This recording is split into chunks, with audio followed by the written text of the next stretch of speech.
Dow was shot and killed early Saturday morning in Lauderhill. And Local 10's Samir Nefsi joins us live from Lauderhill with the latest on the investigation and how this young woman is being remembered. Just a heartbreaking story here, Samir. It started with a call on a Saturday night. By the time it ended, 2 lives were lost and a third was fighting to survive. But what truly shook everyone wasn't the scene in the parking lot, it was what happened next.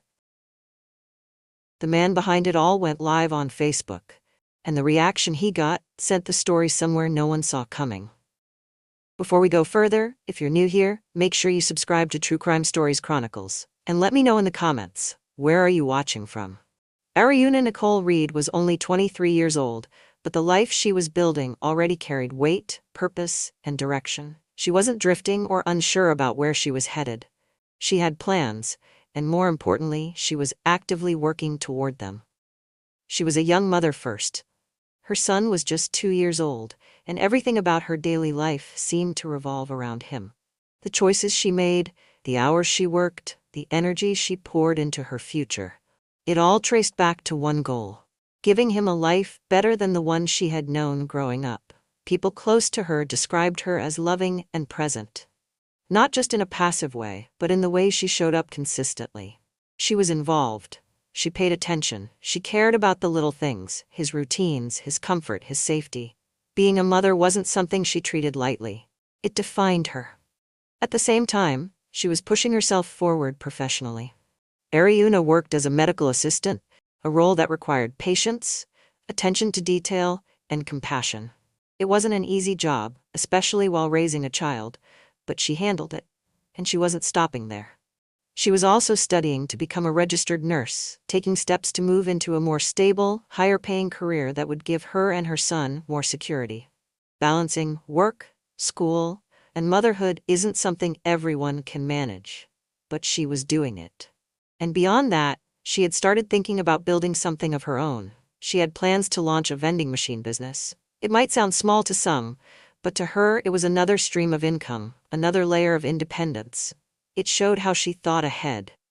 She wasn't just trying to get by, she was trying to grow. Her family saw all of this. To them, Arieuna wasn't just hardworking. She was driven. She had a way of bringing energy into a room, making people laugh, keeping conversations alive. She stayed connected with those around her, especially her parents and siblings. They described her as someone who brought light into their lives, someone who made ordinary moments feel meaningful.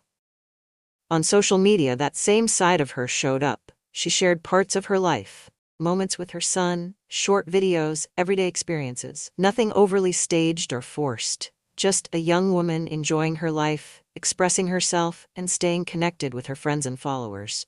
There was a sense of ease in how she presented herself, like someone who was comfortable in her own skin, even while still figuring things out. From the outside, her life looked like it was just beginning.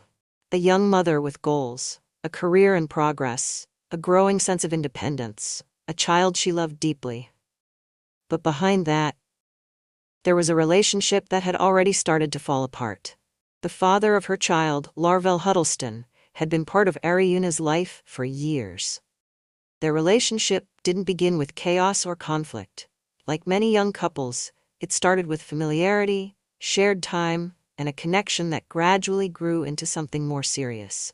At one point, there was enough trust between them that he became integrated into her world, not just as a partner, but as someone her family knew and accepted. To those around her, he didn't immediately stand out as a threat. In fact, her family had interacted with him on multiple occasions. He wasn't a stranger. He wasn't someone who raised immediate concern. He was present, involved, and at least on the surface, respectful. That level of familiarity made everything that followed even harder to process. Their bond eventually led to the birth of their son, a turning point that tied them together in a way that would outlast their romantic relationship. But somewhere along the way, things changed. The relationship didn't collapse overnight. It shifted gradually. Conversations became different. The dynamic between them no longer carried the same ease it once had. What used to feel natural started to feel strained, and over time, the connection that once held them together began to weaken. They separated. By the time of the incident, they were no longer a couple. That part of their relationship had ended. But because they shared a child, their lives remained connected. There was no clean break, no complete distance. Instead, there was an ongoing need to communicate, coordinate, and see each other, especially during moments like child drop-offs. And that's where things became complicated. Co-parenting requires a level of cooperation that can be difficult even in the best circumstances. It demands communication, patience, and a willingness to put personal issues aside for the sake of the child. From the outside, it may have looked like they were managing that process. There were no public signs of ongoing conflict that suggested immediate danger. But beneath that surface, there were tensions, not the kind that always show themselves loudly, but the kind that sit quietly in interactions, short exchanges, subtle shifts in tone, moments where something feels off, even if it's not clearly defined. It wasn't necessarily explosive, but it wasn't entirely stable either. He had reportedly been dealing with personal struggles, things that may not have been fully understood by those around him. Internally, there may have been pressure, confusion, or emotional instability building over time. But from the outside, it wasn't something that immediately signaled danger. That's what makes situations like this difficult to read. Because not every warning sign is loud. Sometimes it's just a feeling that something isn't right. A conversation that doesn't sit well. A reaction that feels slightly off. Small moments that don't seem serious enough on their own, but together begin to form a pattern of unease. And yet, despite all of that, life continued. They still had to see each other, still had to coordinate, still had to meet for their child. So on that day, when Arieuna showed up for what seemed like a normal drop-off, there was no clear indication that anything out of the ordinary was about to happen. No raised alarms, no visible escalation, no sign that the situation was about to turn into something irreversible. And that's what makes what happened next even more difficult to grasp. The morning of February 5, 2022, did not begin like the kind of day people remember for tragedy. There was nothing about the early part of it that signaled what was coming. For Arieuna, it appears to have started as a day built around routine. One of those ordinary days shaped by responsibility, timing, and motherhood. She arrived at the apartment complex in Brown Deer, Wisconsin, bringing their young son to his father. On paper, it was a routine act. A mother dropping off her child, a father taking over care. Nothing dramatic in that description. Nothing that would make neighbors stop and stare. Nothing that would make anyone think police would soon be rushing to the scene. And yet, these are often the kinds of moments that become the hardest to comprehend afterward. Not because they were dramatic from the beginning, but because they seemed so ordinary, right up until they weren't. So what remains is the framework of what happened. She came there to drop off her son, and while she was there, some kind of dispute occurred. That detail matters, because it means this was not simply a silent exchange where she left and was attacked without any interaction. Something happened during or around that drop-off, a disagreement, a conflict, something that shifted the mood of the moment, and that shift may not have looked dramatic at first. Sometimes tension shows itself in obvious ways. Raised voices, sharp gestures, visible anger, but sometimes it appears in smaller things. Clipped replies, a look that lingers too long, a body turning slightly away, a silence that feels heavier than it should. A conversation can change without exploding. The air between two people can tighten without anyone nearby fully understanding why. That may have been the kind of atmosphere in those final moments before she left. Because after the dispute, Arieuna did what people do when a conversation is over. She left. She turned away from the apartment. She began walking off, likely expecting distance to end the moment. Expecting, perhaps, that whatever words had just been exchanged would stay there, in that apartment, in that conversation, and not follow her outside. Then, gunshots. The normalcy shattered instantly. Not one of those moments where confusion takes several seconds to form. Not a slow realization. The sound itself would have changed everything at once. Loud, violent, final. Arieuna was shot as she was leaving the apartment. According to authorities, Huddleston fired at her from the second-floor balcony. That image alone is difficult to shake. Her outside, moving away. Him above, armed. The violence coming not in the middle of a face-to-face fight, but as she was leaving. There is something especially disturbing about that detail, because it takes a moment of exit. A moment when she should have been moving farther from danger, and turns it into the point of attack. Gunfire has a way of freezing people for a split second. It interrupts the brain before action catches up. For a moment, some may not even have understood what they were hearing. Then came the realization that this was real. Someone had been hit, someone was on the ground, and the danger had not necessarily passed. Witnesses were suddenly thrown into chaos. Some screamed, some backed away, some likely tried to make sense of where the shots were coming from. In those first few seconds, no one fully knows whether it is over or whether more gunfire is coming. That uncertainty is part of the terror. It creates a scene where every movement feels risky. And yet in moments like these, there are often people who move toward the danger instead of away from it. One man tried to help. That decision speaks to the kind of confusion and urgency that takes over in public acts of violence. Someone is hurt, someone is down. The instinct to intervene can be immediate, even before the full level of danger is clear. He stepped in, trying to respond to what had just happened. But the scene was still active, still dangerous, still unfolding. And what had already been horrifying was about to become even worse. Because the shooting was not over. The first shots had already done enough damage to turn a quiet moment into a scene of fear.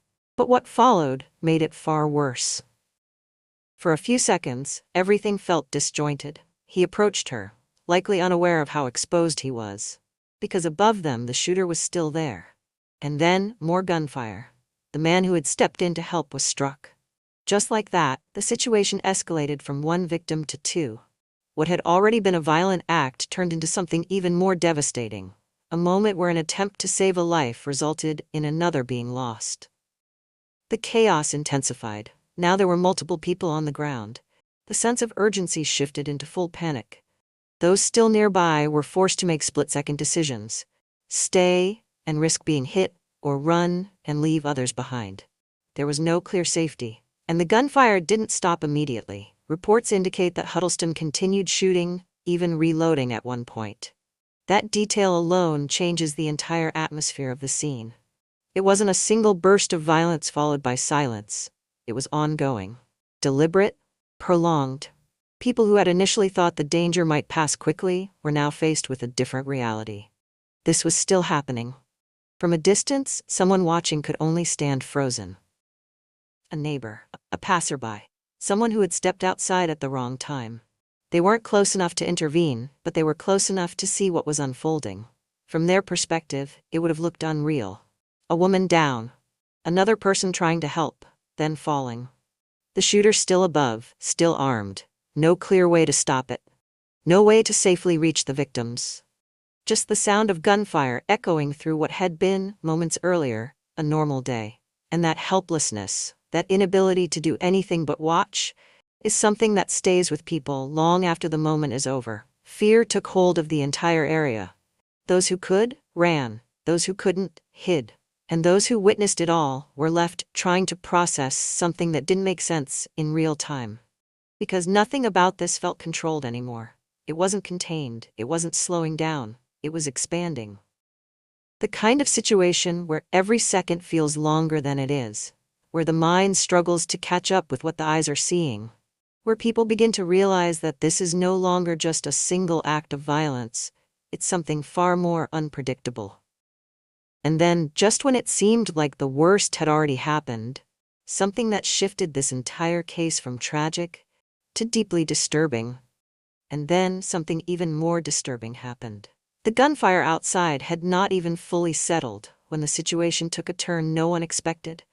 Instead of fleeing, instead of hiding, instead of trying to distance himself from what had just happened, he went back inside the apartment. And then he picked up his phone. Moments later, he was live. Not a call. Not a message. A live broadcast. People began to join almost immediately. At first, it was just a few viewers, those who happened to be online at the time. But as the seconds passed, more people entered the stream. Some recognized him, others were drawn in by what they were hearing and quickly began sharing it. Because something about his tone made it clear. This wasn't normal. And outside, the scene was still active. Inside that same apartment, his son was still there. That detail alone changes everything. Because while viewers were joining, trying to understand what they were watching, there was a child in that environment. A child who had just been dropped off minutes earlier. And now, the person responsible for his safety was on a live stream. Talking. What he said didn't come across as structured or calm. His words moved between clarity and confusion. At moments, he sounded like he was explaining himself. At others, like he was trying to make sense of something even he couldn't fully understand.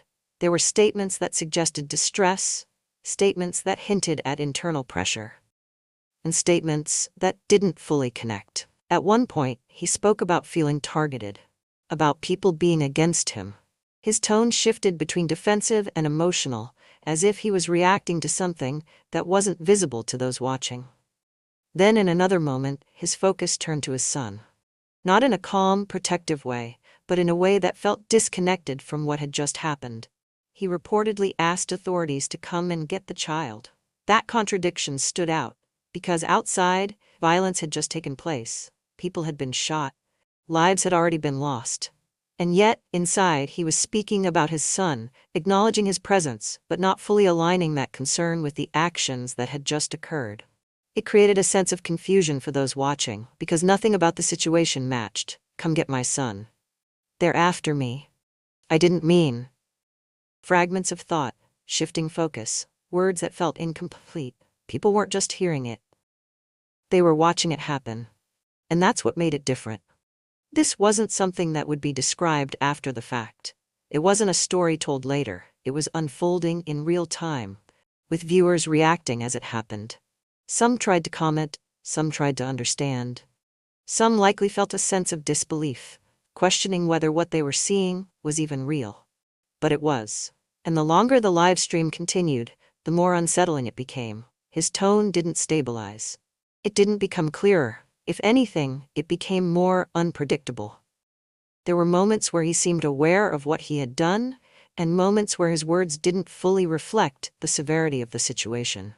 That inconsistency is what stood out the most, because it suggested a mind that was not steady, a state where emotion, confusion, and reaction were all colliding at once, and all of it was happening while a child was inside that apartment.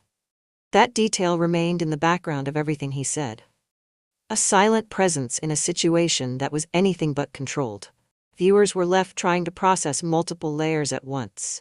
What had just happened outside, what he was saying inside, and what might happen next. Because at that point, nothing felt predictable. The situation was still active. Authorities were already responding. And inside the apartment, the live stream continued, pulling more people into a moment that felt impossible to look away from. It wasn't just about what had already happened, it was about what might still happen. At this point, what do you think was going through his mind? Do you think this could have been prevented? Share your thought in the comment. By the time the live stream was unfolding inside the apartment, law enforcement had already been alerted. Multiple calls had come in, reports of gunfire, people down, panic spreading through the area. Officers moved quickly toward the apartment complex, aware that the situation was still active and unpredictable. This was no longer just a response to a completed crime. The threat was ongoing. When police arrived, the scene outside was already devastating. Victims were on the ground, bystanders were shaken, some still trying to make sense of what they had witnessed. The area was tense, with uncertainty hanging over everything, because the person responsible was still inside, armed, and now broadcasting himself live. Officers had to approach carefully. They began securing the perimeter, creating distance between the building and anyone who could be caught in further danger. At the same time, they had to assess what was happening inside, who was present, whether there were more victims, and how unstable the situation had become. And then, gunfire again. Shots were fired from the apartment toward responding officers. That moment shifted the situation into something even more serious. This was no longer just a contained incident. Now, officers themselves were being targeted. It meant the person inside was still actively engaging, still willing to use the weapon, still not in a state where he was backing down. The tension rose immediately. Officers had to take cover, reposition, and prepare for a possible prolonged standoff. Every movement had to be calculated, not in terms of strategy alone, but in terms of survival. The environment was unpredictable, and the person inside had already shown he was capable of escalating without hesitation. Inside the apartment, the live stream continued for a time, capturing fragments of a situation that was rapidly approaching its end. Outside, the pressure built. Commands may have been given, attempts to communicate may have been made, but whatever efforts were in place, they did not bring the situation to a peaceful resolution, because the final act came from inside. At some point, after firing at officers and continuing his erratic behavior, Larval Huddleston turned the weapon on himself. He ended his own life inside the apartment. Just like that, the active threat was over. No negotiation, no surrender, no resolution that could undo what had already happened. Only silence. A silence that settled over the scene in a way that felt heavy and incomplete. The gunfire had stopped, the live stream had ended, the movement, the shouting, the urgency, it all began to slow. But what replaced it wasn't relief. It was the weight of what had just taken place. 3 lives lost, a child left behind, and a chain of events that had moved from routine to irreversible in a matter of minutes. For the officers on scene, the situation was no longer about stopping an active threat. It was about stepping into what was left behind. And for everyone else, for the witnesses, the viewers, the families, the silence that followed would carry far more than just the absence of sound. When the scene was finally secured and the noise faded, what remained wasn't just the aftermath of a violent incident. It was loss, sudden and permanent. For Arieuna's family, the news did not come in fragments. It came all at once. A daughter gone, a future erased, a life that had been moving forward, work, school, motherhood, stopped in a single moment that no one saw coming. Those closest to her struggled to put the weight of it into words. They didn't describe her in headlines or statistics. They spoke about who she was to them. A daughter who stayed connected. A young woman who brought energy into their lives. Someone who showed up, who cared, who made ordinary days feel full. And now there was an empty space where she used to be. Her parents spoke openly about that absence, about how the loss didn't feel distant or abstract, it felt immediate, personal, constant. The kind of loss that doesn't fade with time, but settles into everyday life in ways that are hard to explain. Her siblings felt it too. One of them described it as a gap that couldn't be closed. Not something temporary, not something that could be filled. Just a permanent change in what their family looked like, what it sounded like, what it felt like to be together. The impact extended beyond just Arieuna. The man who tried to help her, who stepped forward in a moment of crisis, also lost his life. His family was left with their own grief, their own unanswered questions, their own struggle to understand how a decision to help could end so tragically. And then there was her son. Physically, he survived. He was found inside the apartment alive, unharmed in a physical sense. But survival in a situation like this is complicated. Because while his body was untouched, the circumstances surrounding that day would shape his life in ways that no one could fully measure. He lost his mother. He lost his father. Both, in the same incident. There is no simple way to process that.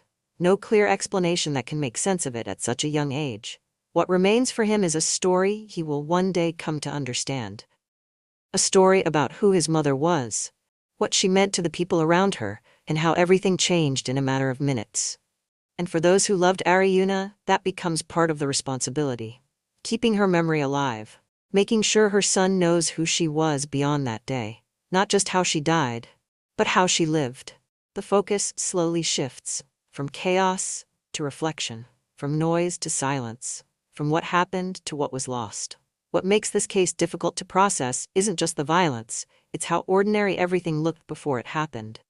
A routine drop-off, a familiar place, 2 people who already knew each other, connected by a child. Nothing about that setup immediately signals danger. And that's what makes situations like this so unsettling. Because it reminds us that not every threat announces itself. Not every warning comes with noise. Sometimes the most serious risks exist inside moments we've come to see as normal. In cases like this, the tension doesn't always appear as something obvious. It can exist in small shifts, communication that feels strained, interactions that feel slightly off, reactions that don't quite match the situation. On their own, those moments may not seem alarming, but over time they can point to something deeper that hasn't been addressed. Co-parenting, especially after a separation, adds another layer of complexity. It requires continued contact, continued trust, continued access, and when that relationship is no longer stable, those interactions can carry more weight than they appear to. What looks like a simple exchange can hold unresolved emotion underneath: frustration, resentment, confusion. And if that tension builds without being properly handled, it can create situations where a routine moment becomes something else entirely. There's also the reality that not everyone processes stress, conflict, or internal pressure the same way. In this case, the behavior leading up to and during the incident suggests a state of mind that wasn't steady. Words that didn't align, reactions that didn't fully connect, a situation where emotion and action were no longer in balance.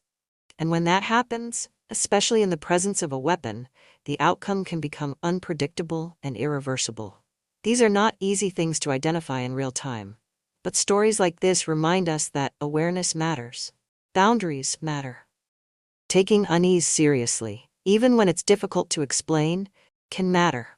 Because once a moment like this begins, there's no opportunity to go back and change it.